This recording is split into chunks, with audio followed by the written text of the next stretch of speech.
Sidang perdana permohonan pra-peradilan penetapan tersangka Sekretaris Jenderal PDI Perjuangan Hasto Kristianto dalam kasus dugaan penyuapan dan perintangan penyidikan pergantian antar waktu anggota DPR digelar di Pengadilan Negeri Jakarta Selatan Rabu siang. Dalam sidang yang dipimpin oleh Hakim Tunggal Juyamto di ruang sidang utama itu, Hasto Kristianto melalui kuasa hukumnya meminta agar penetapan status tersangka kepada dirinya dibatalkan oleh pengadilan karena tidak sesuai dengan KUHP. Pasalnya, Komisi Pemberantasan Korupsi tidak melakukan penyelidikan terlebih dahulu sebelum dirinya ditetapkan sebagai tersangka. Poin lain alasan permohonan pra-peradilan itu adalah penetapan Hasto sebagai tersangka tidak didasarkan pada alat bukti permulaan minimal 2 alat bukti. Poin berikutnya adalah Hasto menyatakan tuduhan perintangan penyidikan yang menjerat dirinya merupakan kesalahan administrasi dalam penyidikan, sebab kasus itu bermula dari dugaan pidana suap menyuap yang tidak saling berhubungan.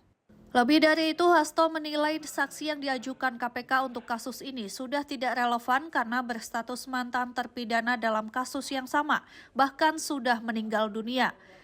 Sementara untuk pembuktian, Hasto akan menyertakan beberapa alat bukti dan saksi ahli, meringankan untuk dihadirkan dalam persidangan Kamis esok.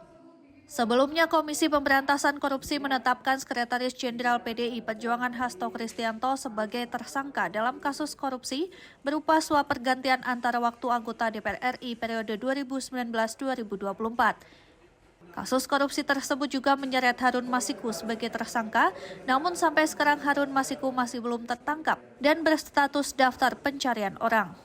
Dalam menetapkan seseorang menjadi tersangka di awal penyidikan, karena itu sumbernya adalah SOP KPK. SOP ini tidak benar, ini bertentangan dengan KUHP. Sebab dalam proses di KUHP itu penyidikan dulu dilakukan, dengan bukti-bukti kemudian ditemukan tersangkanya, baru kemudian ditetapkan tersangkanya. Ini satu proses yang dilangkahi oleh KPK.